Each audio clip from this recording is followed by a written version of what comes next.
Okay? Good. It's nice to see you, all of you. Because what I'm going to tell you is for the young people, the young generation. The old generation in Kosovo, they didn't care about the information I had brought up during 18 years in Kosovo and Serbia. 14 years in Kosovo, 5 years in Serbia, to make this document that I have made. 2 books and a film, and a couple of web pages, where you can find all my information, and it's for free.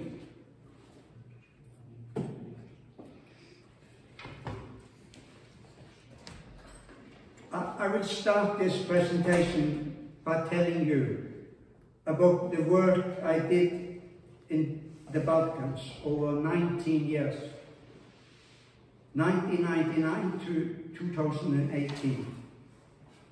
15 years in Kosovo and 5 years in Serbia. I have experienced the results of atrocities that no one should have been exposed to on the threshold of a new millennium.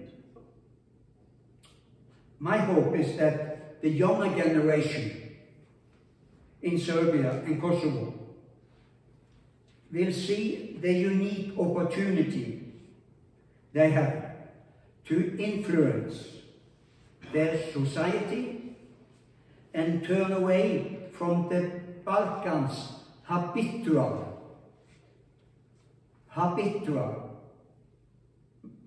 mark the word, habitual way of thinking and acting. I can express my view like this because I personally have experienced in Kosovo and Serbia this habitual way of thinking and acting, represented by the following characteristics: lack of equal rights between the genders, communication, negotiation, understanding each other, and compromising to create trust and peace for the people in Kosovo and Serbia. History shows us that every generation, no matter country, will have an opportunity to influence their future path in a decisive way. It always like this. Every new generation have an opportunity. Now it's up to you who is sitting here to make it happen in your generation. And you have the opportunity because you are studying law. And law governs the country. Law governs the country. So you have a good opportunity to influence your society or your country in the future. In the summer of 1999, I was hired by UNHCR, that's a United Nations Organization for Refugees, and NCA, it's called, it stands for Norwegian Church Aid. I have a problem with my dry mouth, so from time to time I need to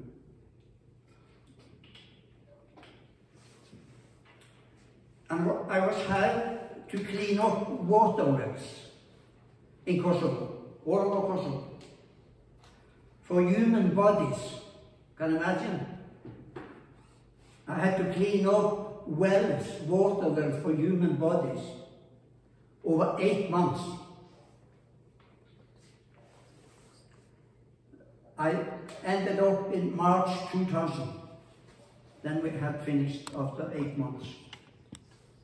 From 2001 to 2005, I documented and wrote the first book about the well killings. Thereafter, from 2006 to 2010, I started on the second book and a film that was made. These are telling the story about 10,600 children, women and men found in 400 mass graves. And they were killed during 8 months, 18 months, from January 98 to June 99. They were going on a manhunt after Albanians, made by Serbian or Yugoslavian military, police and civil militia.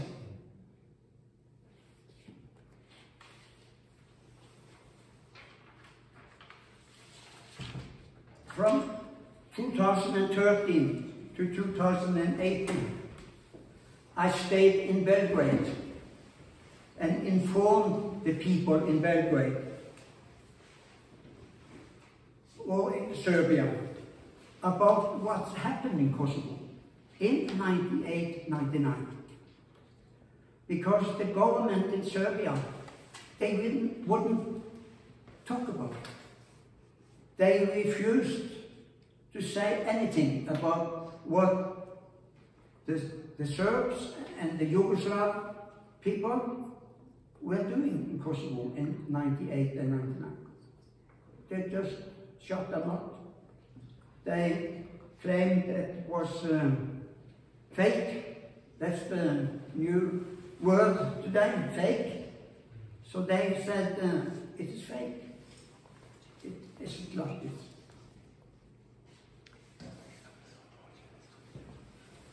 And then I started a webpage called Truth Commission, Serbia, Kosovo. And I did that solely for informing the Serbian people about what took place. That was the only reason. But it's still up there, and it is in Serbian, English, Albanian, so it's accessible for many people.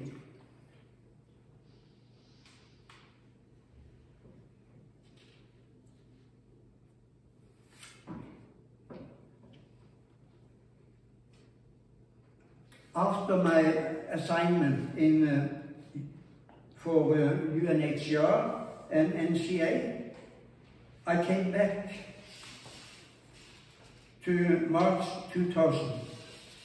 I started in 2006 on a personal initiative from friends, due to urging from friends, to write another book. And another book was the big one. The first one was this well killings. The only thing I could think of documenting was the background of those 400 mass graves, containing thousands of civilians. How did it happen that suddenly there were 400 mass graves that contained 10,600 people and no one reacted on it? Because in November 99, ICTY, it's an organization, a UN organization that was checking off all the crimes that were committed. There was a leader there that had Carla del Conte. She was from Italy. She sent a report to UN headquarters in New York.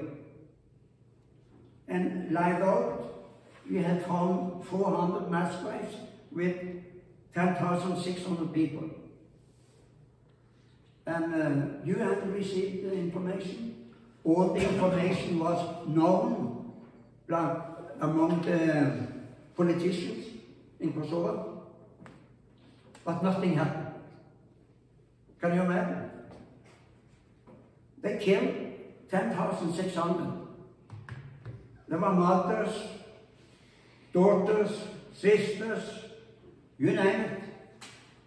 They were there.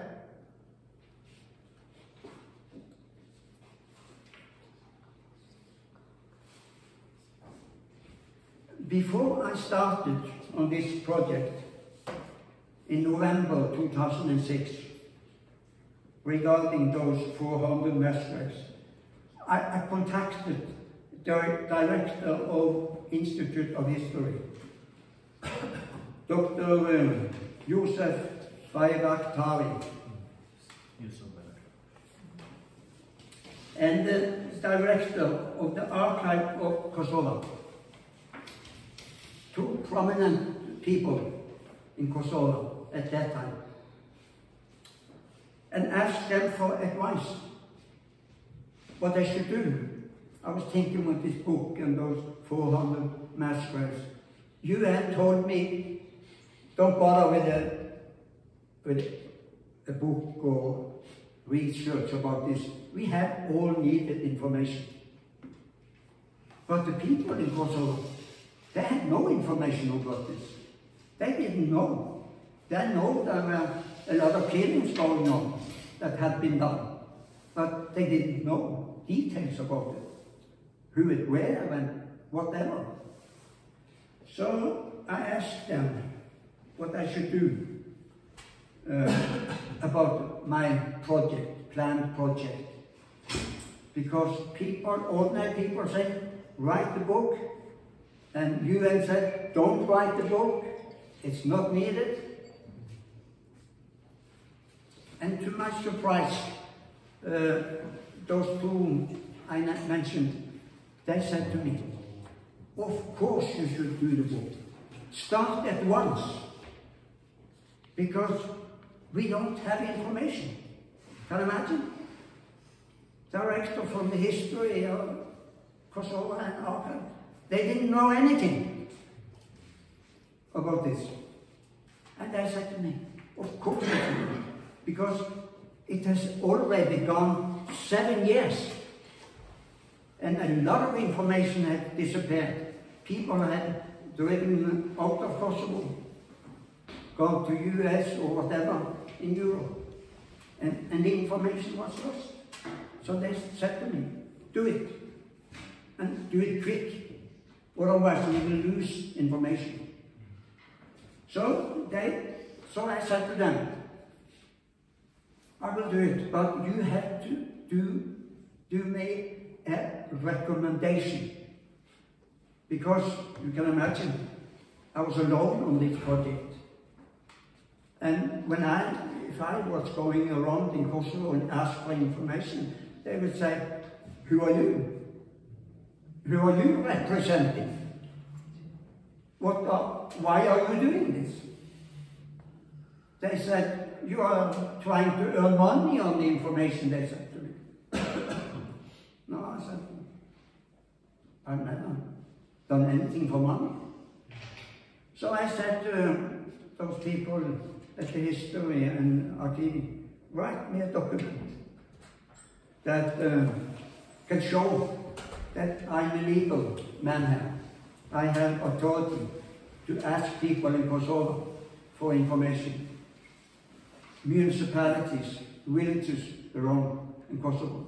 There are 1,409 villages in Kosovo at that time. And there were around 29 or something municipalities. I went to most of them. all municipalities, and a lot, thousands of these villages. So, since we don't have the technical system up and go, so I will ask you to write this recommendation, because my voice is not good. And in English? Yeah, of course. Okay. We're doing this in English. Yeah. I understand English. Yes. I was told so. So the Institute of History in Pristina and Archive of Kosovo wrote this recommendation in 2006 for support of the coordinator of UN HCR project for Kosovo, Mr. Josef Martinsen. We are honored to recommend to institutions and persons of goodwill to help in different ways the author of book Puset e Vdekjes në Kosovë, Wells of Death in Kosovo, in realization of his second project, the history of about 400 mass graves in Kosovo.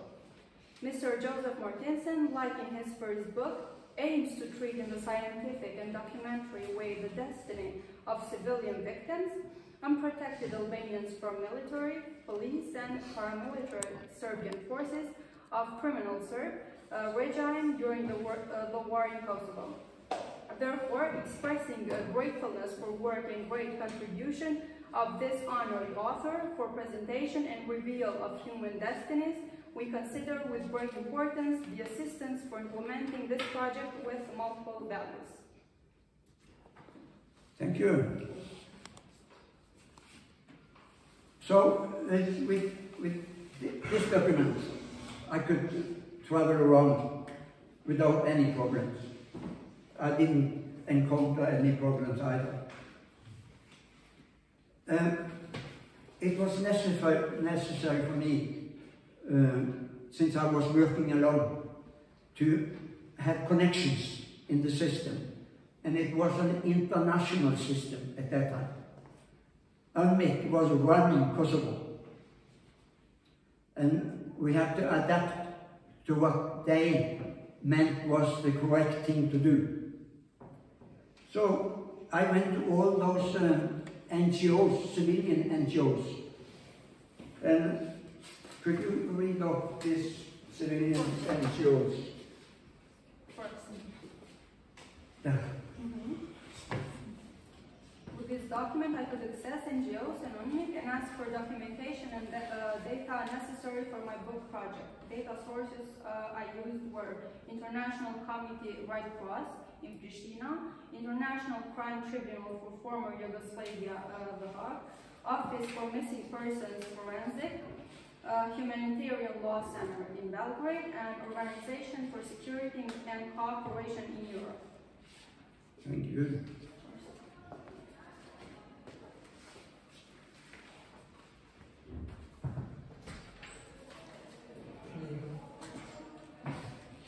I'm now starting on the last part of my speech because there was a shorter time here. So it is very strange how time has flown for me since 2010.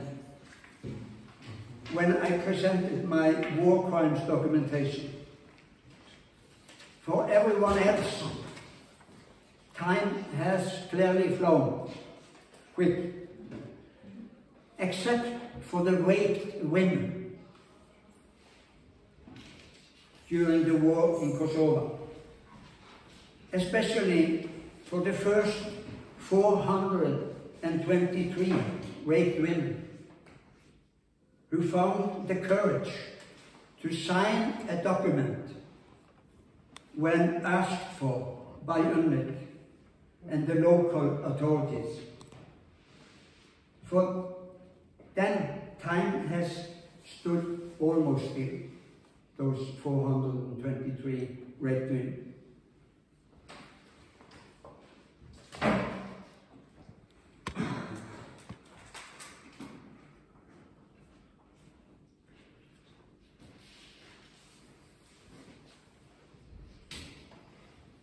This group of 423 raped women they signed the document because UNMIK needed evidence.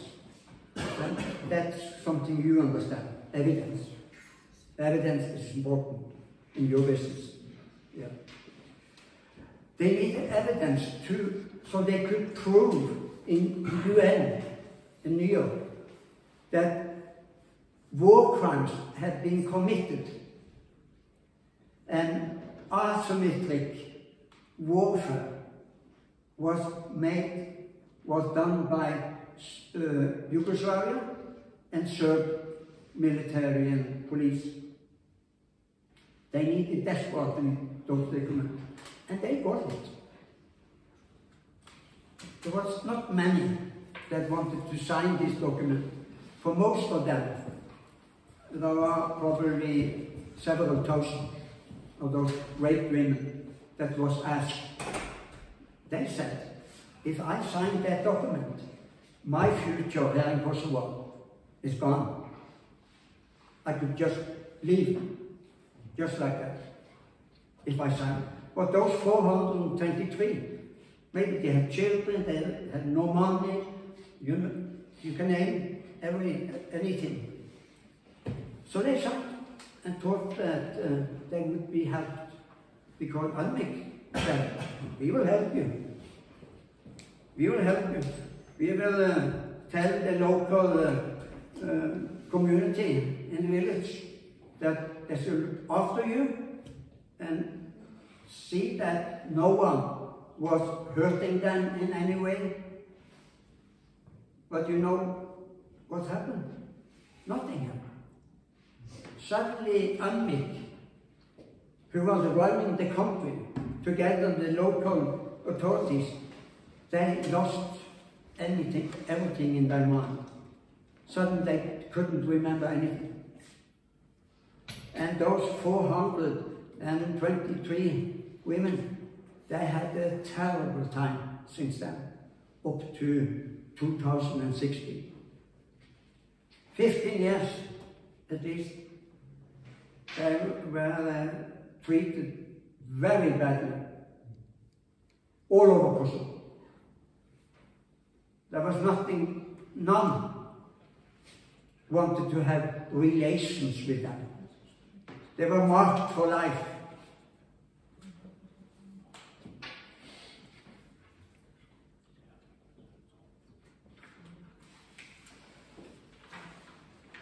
Do we have this t-shirt with me? Yes. So in order to put focus on this case, those 423, because that is the main issue I'm here for. So we made this t-shirt that's in English, and I can turn it so you have it in Albanian in front and English back, to try and have people to start to care for those people, those 423, because they had gone 15, 16 years without support. Maybe the families, they had supported them, but some of the families, they just said, leave the house, we don't want to have anything with you to do. Husbands, they just left. The lady with children.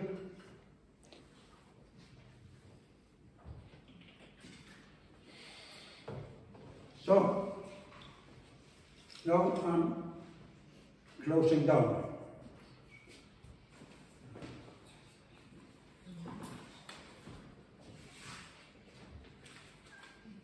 There were written 3 books.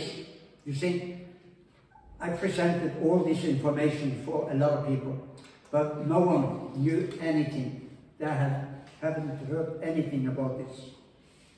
So, but there were 3 books written by female Albanian women about what took place in Kosovo concerning those raped women. And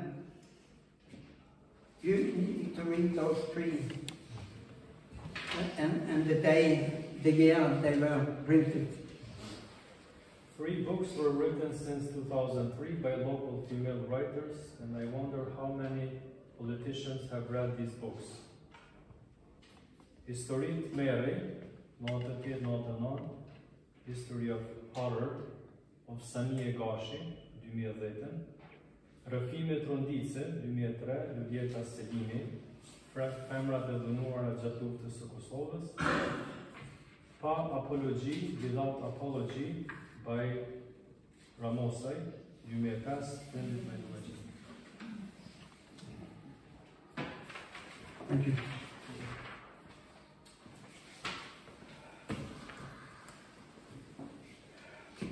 I have a digression. Tell them if they know digression. Kuptoni fjalën digression? You take up an issue aside from the main issue.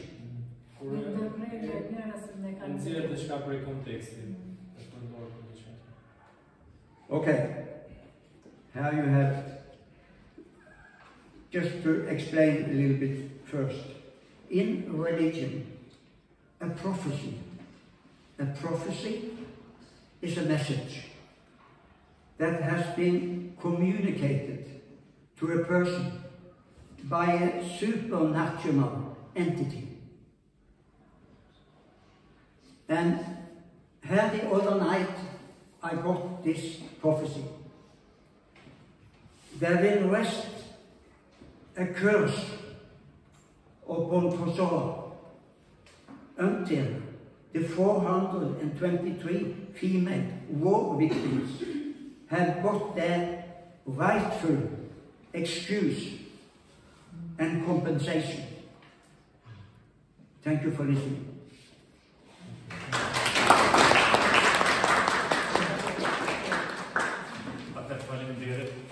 Josef Martinsen, për gjithashtu vëmët që na i ofroi sot.